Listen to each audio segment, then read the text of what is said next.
If I hadn't ripped that lock off with my pickup truck, half our town would have burned alive. This isn't some neighborhood spat. Karen's HOA power trip nearly became a mass casualty event.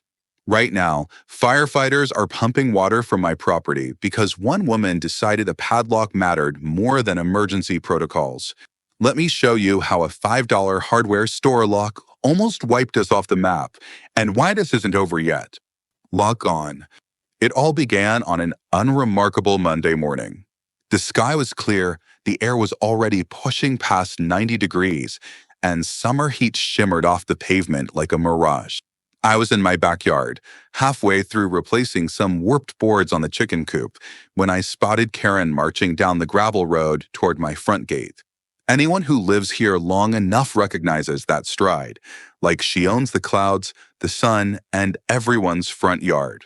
She wore oversized sunglasses that belonged in some futuristic anime and clutched a clipboard like it was the ultimate weapon of righteousness. I set my hammer down, curious why she'd bothered trekking this far down the road. My property sits on the edge of our community, right where an emergency easement snakes behind a row of trees. It's not exactly a prime sightseeing spot, so Karen's visit wasn't neighborly curiosity. Before I could cross the yard, I saw her produce something shiny from her purse and snap it onto my gate. The metallic click echoed across my property like a taunt. I hurried over, dust rising from my boots, trying not to sound confrontational. "Hey, did you just lock my gate?" She didn't even flinch. "Yes, I did. Per HOA Ordinance 14B, no unapproved front-facing structures may remain unlocked." She spoke with that slow, deliberate cadence you use on a stubborn toddler. My heart pounded at the sheer audacity, but I forced a calm tone. "Karen, this gate isn't a front-facing structure. It's a private easement entrance on my land." She smiled like I'd just told her I didn't believe in gravity. "That's what you think. Unfortunately, it's visible from the community trail. It's an eyesore. I've submitted multiple complaints, all unanswered, so I took the liberty of securing it myself." She gave the padlock a pat, as if awarding it a medal. Now, if this were any ordinary gate in any ordinary neighborhood, I might have shrugged it off, cut the lock, and moved on with my day. But this gate was special. 10 feet behind it, beneath a hinged metal hatch and some gravel, lay the access valve to our town's emergency water supply. The county installed it a few years back after a monstrous flood wrecked our main water lines. I knew exactly how crucial that valve was. Firefighters had used it 3 summers in a row when local brush fires flared too close. I stared at the padlock, then back at Karen. "You realize you're blocking an emergency water system, right? This gate needs to be accessible at all times." Karen's only response was a quick sniff as she reached for her phone. "I've documented your noncompliance," she announced, tapping the screen. "If you try to remove this lock without approval, you'll be facing an immediate fine." Then she spun on her heel and trudged off, leaving me with a brand new padlock on my gate. I should have broken it off immediately. I had bolt cutters. I even had a heavy-duty ATV that would have yanked it free in seconds. But part of me thought, she can't be serious. Maybe she'll get bored. Maybe the HOA will realize how reckless this is and override her. So I let it be, telling myself it was a misunderstanding that would get resolved quickly. She returned that afternoon with a folding lawn chair and a bottle of kombucha. She planted herself just off my property line, technically on her own land, and spent hours glaring at the gate like she was the appointed guard of visual harmony. When the Amazon driver came by, she practically chased him off, shouting something about unregistered vehicles and alternate delivery routes. It was like living next to a fortress that had suddenly declared war on modern convenience. By nightfall, the temperature shot up to 103 degrees. Fire warning bulletins flashed on the local news. I stood on my porch, watching her silhouette in that lawn chair. I seriously debated calling the fire department, but I figured the lock would be off by morning. Worst case scenario, I'd handle it myself if an emergency arose. After all, I couldn't imagine Karen would literally stay there through the night, let alone keep that lock in place if we needed the water line. Countdown to disaster. Sometime around midnight, I woke to the distinct rumble of thunder. A dry storm was rolling through. A single lightning strike out in the ridge could ignite miles of brush, especially in conditions this hot. Sure enough, within minutes, the wind carried the acrid smell of smoke through my open window. I scrambled out of bed, looked east, and saw the sky lit up in flickering orange. Flames licked the ridge like a starving animal, and smoke clawed at our throats as it drifted closer. In the distance, I heard fire engines barreling down the community trail. My heart hammered, and I thought they'll need to access the emergency water valve. Now, I threw on boots, sprinted outside, and found the trucks parked at the locked gate. Their lights strobed across the darkness, illuminating Karen, who was still in that same spot, but now in a robe, sipping from a stemless wine glass as though attending some midnight spa retreat. One firefighter ran up to her. "Ma'am, we need access to the water valve. Please unlock the gate." Karen's wine swirled in her glass, the lock's shadow stretching across her face like prison bars. "This is private HOA property," she said, her voice annoyingly calm, "and I cannot allow unauthorized entry without proper clearance." "Show me paperwork." "Paperwork." The firefighter's tone was incredulous. "There's a wildfire heading this way. Lives are at stake. We have official clearance from the county and the fire department. Open the gate." Karen sipped her wine. "Then bring official forms proving your authority." I couldn't watch this nonsense another second. "Enough," I snarled. I raced to my shed, grabbed a chain, attached one end to the padlock and the other end to my pickup truck. Then I floored it. The padlock didn't stand a chance. The snap of that metal was the most satisfying sound I'd heard in years. Karen shrieked threats about legal action, but no one cared. The firefighters stormed in, connected hoses to the valve, and saved half the town from burning alive. Flames glowed on the ridges for hours, cinders spiraling into the sky like furious bees. Neighbors evacuated in a panic. By the time dawn arrived, the fire was mostly contained, though one home in the foothills couldn't be saved in time. Still, we counted ourselves lucky it wasn't worse. Half the reason it didn't spread further was that emergency water supply accessed through the gate I'd just demolished. But while I thought breaking that lock ended it, Karen was already drafting her revenge, with the full force of the HOA behind her. The next day, I gave a statement to a tense group of county officials. They listened intently, scribbling notes about how the lock had obstructed emergency protocols. Karen, of course, was nowhere to be found. She vanished, but I didn't need to see her to know she was busy rallying bureaucratic nonsense. The fiasco had only begun. Paperwork warfare. That morning, I walked into Rosie's cafe expecting a quick breakfast and maybe a sympathetic ear. Instead, the place went silent like I'd strolled into a funeral wearing neon. People stared, forks paused midair, coffee cups hovered near lips. Then the questions started. "Hey, you're the guy with the gate?" an older gentleman asked from the back booth. I nodded, wishing I'd worn a hat. "That would be me." A woman by the counter crossed her arms. "Heard you pulled the lock off with your truck. Good on you. My brother's house was in the fire's path." Rosie, the cafe owner, stepped forward with a pot of fresh coffee. "Karen filed a complaint against you this morning. Said you destroyed HOA property." The sheriff laughed her out of his office, but still she's trying. The place buzzed with talk of Karen's never-ending rule changes, her attempts to brand herself as waterfront coordinator, and how she'd been handing out fines like they were holiday cookies. I learned she'd forced families to remove lawn flamingos, pull kids' basketball hoops, and trim every hedge to a uniform height. Most folks had tolerated it. Annoying as she was, no one wanted to pick a fight. But the fire turned her from an eccentric busybody into public enemy number one. Blocking that gate went way beyond a petty dispute. It nearly caused a mass casualty event. By noon, word spread that the town council was holding an emergency meeting, and they wanted me there. Councilman Devers called personally, muttering about how, "We can't let Karen spin this into some twisted narrative."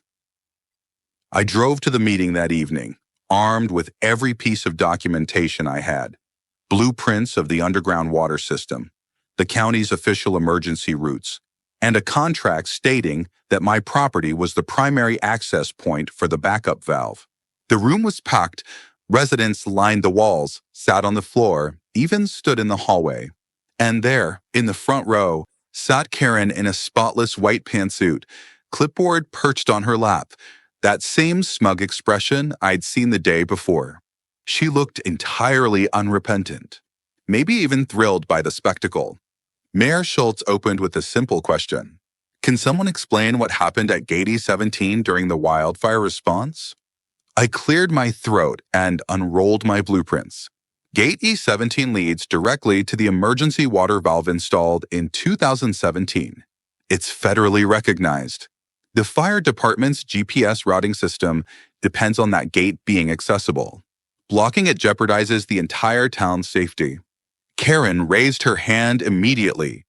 "Excuse me, but as the self-appointed waterfront coordinator, I was unaware of any official designation. It's private property subject to HOA oversight." Councilman Devers jumped in, frustration oozing from every syllable. "We lost a house on the ridge because of that delay, Mrs. Travers. You padlocked the only access. This wasn't minor." Karen folded her arms. "Perhaps if the town had communicated the gate's status more clearly, we wouldn't be in this predicament." That's when I dropped the bombshell. I held up an email chain from 2018 showing the HOA board had been notified in writing about the easement's emergency use. I also revealed the updated inspection report from 2021 stating that the valve was now part of a federally funded infrastructure plan. The words "federal felony" made more than a few eyes widen. Karen tried to speak again, but the mayor silenced her. "Enough. We'll be reviewing possible civil liability and the HOA's responsibility. Any further obstruction will not be tolerated." The applause was thunderous. Karen, wide-eyed, packed her tote bag and stormed out. I hoped it was over. I hoped she'd slink home, do some soul-searching, and realize messing with emergency infrastructure was a losing battle. But that was wishful thinking. The very next morning, I found a stack of envelopes in my mailbox, each bearing the HOA emblem. Fines, cease and desist notices, and a demand that I appear before an emergency conduct review panel. Karen had lost at town hall, but now she was using paperwork as her new weapon of choice. Federal endgame. I needed backup, so I called Darren, a sharp-witted paralegal buddy who'd owe me a favor till the end of time after I helped install a gray water system at his cabin. We spread the letters out on his desk, each brimming with legalese so dense it might have been written by a committee of medieval scribes. "They're trying to bury you in nonsense," Darren said, flipping through pages. "I see references to old HOA codes that were repealed years ago, plus a claim you violated community property boundaries. Pure fiction. Can we fight back?" I asked, scanning for anything that looked even vaguely legitimate.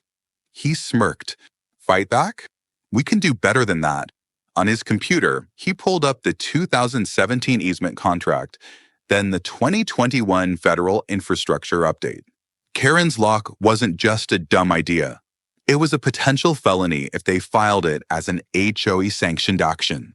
They obstructed a FEMA-funded water valve. That's big time. I exhaled, a mixture of relief and adrenaline. So the board is in this with her? If they backed her officially or knew about it and did nothing, yes. But let's dig deeper. Darren reached for a flash drive labeled HOA Watchdog. A goldmine of screenshots, emails, and chat logs filled the screen. One message from Karen read, "We locked it. He can't prove it's federal. By the time he does, it'll be too late." Another, "I have Jenkins in my pocket. He owes me. He'll approve whatever I bring to the board." I shook my head at the brazen arrogance. She's playing Game of Thrones with homeowner regulations. Darren laughed, and she just handed us the script. We filed a formal complaint with the county zoning office, and fired off a report to the Regional Infrastructure Authority. Within a day, I got confirmation both offices had opened investigations. The fire marshal called to say they might escalate it to the state's Emergency Oversight Committee. Apparently, Karen hadn't just messed with the local ordinance. She triggered the interest of agencies that use words like enforcement and injunction. That evening, Karen showed up on my doorstep without her trusty clipboard, but with that same smug glint in her eye. "Your accusations are baseless," she said, thrusting a glossy folder into my hands. "You've been summoned to the HOA's disciplinary hearing." I thumbed through the pages, noticing it was scheduled for Thursday. "Interesting choice of date," I said. "That's the same day you're being served with official papers from the county, the state, and possibly the federal government." Her mouth twitched. "You're bluffing." I held her gaze. "I have your emails, Karen." She left in a huff. The next morning, I watched 2 county officials approach her house with thick files. The look on her face when she answered the door in a pink bathrobe was priceless, but unbelievably, she still didn't relent. A few hours later, I received an email from the HOA. "Board proposes temporary suspension of easement agreement pending legal clarification." It was her final Hail Mary to reframe the story as if the town had overstepped. She even used the word sovereignty as if the HOA were its own country. That same day, local news vans rolled into our neighborhood. They ran an expose titled, "HOA President Blocks Firefighters from Life-Saving Water Access." Video clips showed Karen at the town hall, that smug smile, and the padlock dangling from the broken gate. Social media latched on like piranhas. Memes popped up, Karen's face pasted onto medieval knights refusing to lower the drawbridge, or her lawn chair set ablaze while firefighters stood helplessly behind a locked gate. Karen tried to do damage control.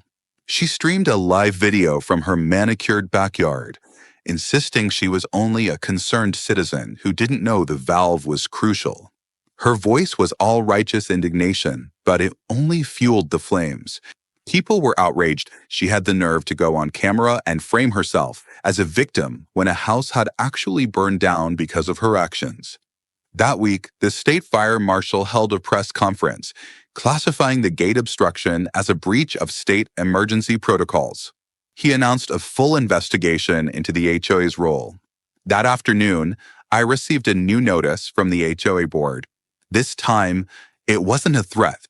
It was a sheepish statement that they were reconsidering the proposed suspension of the easement and reviewing recently disclosed information. Translation: they were backpedaling fast. Meanwhile, I found an obscure clause in the HOA bylaws that allowed homeowners to call an emergency vote to remove a board member who had caused demonstrable harm to the community's safety or reputation. Darren and I pounced on it, gathering signatures with ease. In just 2 days, we scheduled the vote. Better yet, we discovered a hidden line in the charter that said anyone who obstructed emergency service access could be permanently barred from serving on the board. Karen, who fussed over mailbox colors and yard gnome placements, had never even read that section. The night of the emergency vote, a crowd packed the HOA office. Homeowners, firefighters, local council members, even reporters. I laid out my case: the gate, the locked padlock, the emails, the federal status. I didn't have to spin anything. The facts were damning enough. When the results came in, it wasn't even close. Karen was removed from the board. A wave of applause followed her as she marched out, clipboard drooping in her hand, her posture rigid like a deposed tyrant. For a split second, I almost felt sorry for her. Almost. With Karen gone, the first order of business was updating the gate's security. The fire department installed a smart lock with an automatic override so emergency vehicles could roll in any time. No more flimsy hardware store padlocks, no more lawn chair stakeouts. The HOA board replaced Karen's petty fines with a formal apology to the county and reimbursed me for the damages. Just like that, the blockade fell and the neighborhood exhaled in relief. Would you risk felony charges to save your neighbors? I never had that luxury. I knew from the start that Valve was bigger than our local HOA drama. It was literally our lifeline. Karen learned the hard way that no amount of visual harmony was worth lives lost. A shift in the wind. In the weeks that followed, the atmosphere changed. The old tension people felt, worrying they'd get fined for an overgrown bush or a kid's inflatable pool, dissipated.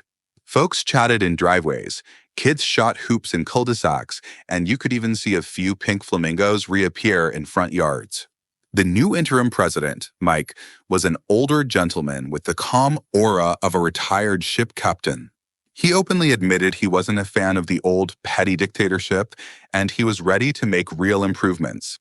We quickly formalized an emergency gate protocol. The fire department had access codes, local police had a backup code, and the hardware was tested monthly.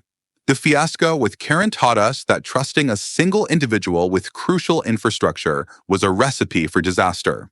Karen's padlock was scrapped, replaced by a digital system even she couldn't tamper with. I'll admit, part of me expected Karen to vanish in shame. For a while, she kept a low profile. I'd occasionally spot her walking her tiny dog, scuttling past neighbors with her chin up. No one outwardly antagonized her, but they didn't roll out the welcome mat either. Rumor had it she tried to start a private neighborhood improvement committee, but after the fiasco, nobody was keen on giving her any authority. It's hard to claim moral high ground once you've endangered an entire town. Meanwhile, the county held a small ceremony to thank those who helped contain the fire, volunteers, firefighters, even some local folks who pitched in. They presented me with a little plaque calling me a community safety guardian, which felt surreal. I'm not a hero. I just did what had to be done. But maybe that's the point. In emergencies, you do what's necessary, no matter who or what stands in your way. That's when I discovered Karen didn't just want control. She buried secrets that could have sent me to jail. I remember thinking something like that the day I first saw her chat logs. The entire fiasco was a microcosm of how far one person will go to enforce their will. She locked that gate not for safety, but for power. And watching that power crumble was almost more startling than seeing the flames near our ridges. A new role, a new era. One morning, I found yet another HOA letter in my mailbox. Bracing for more nonsense, I opened it, only to discover it was an invitation. You have been nominated as a candidate for Community Safety Liaison, it read. Basically, a non-voting role that advises the board on emergency prep.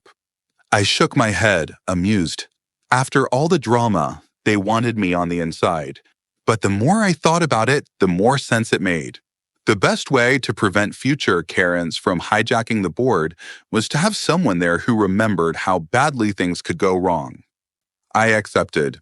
At the first meeting I attended, the contrast from the old days was staggering.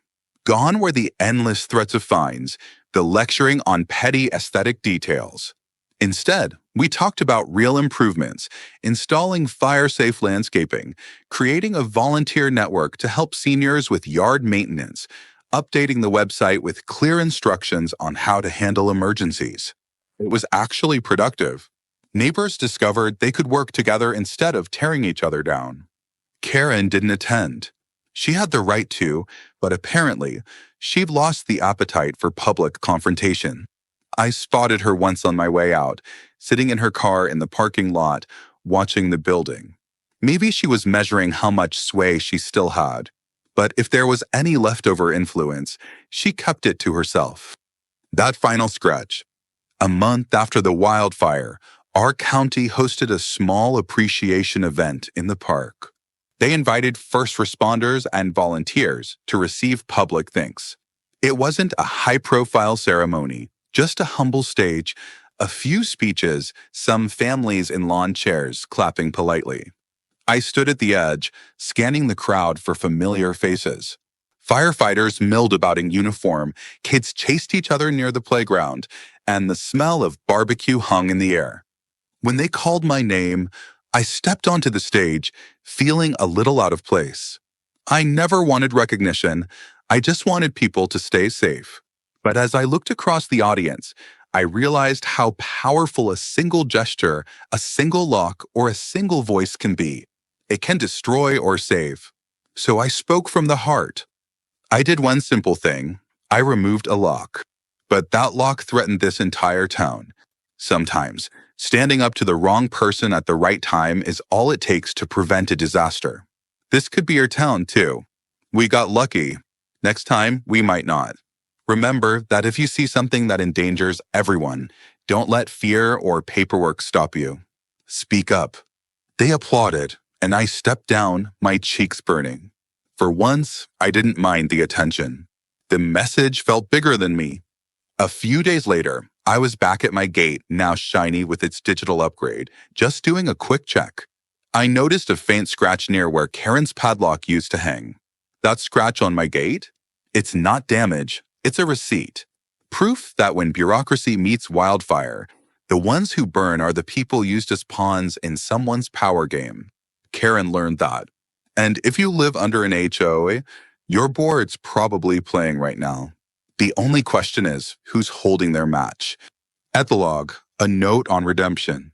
Karen never apologized to me directly, but she did send a short letter to the new HOA president, acknowledging that her actions unintentionally compromised neighborhood safety. Her wording was careful, probably on her lawyer's advice, but at least it was something that resembled a concession. The board filed it away, part of a paper trail that might protect us if she ever tries something like this again. As for the rest of us, we moved on. People still gossip about her, of course. Schadenfreude is a natural response after seeing someone so controlling brought down by their own arrogance. But the deeper takeaway is that communities thrive on collaboration, not intimidation. If Karen had poured her energy into genuinely helping, she might have become a local hero. Instead, she's the cautionary tale of how a $5 lock nearly led to a mass casualty event, and how that same lock galvanized an entire town to stand up against one person's overreach. Sometimes, it just takes a crisis to remind us that petty rules don't hold a candle to genuine human concern. Next time someone brandishes a clipboard and tries to enforce rules that threaten actual safety, I hope people remember this story and realize they have the power to speak out. Because a single voice can break a lock, and a broken lock can save a town.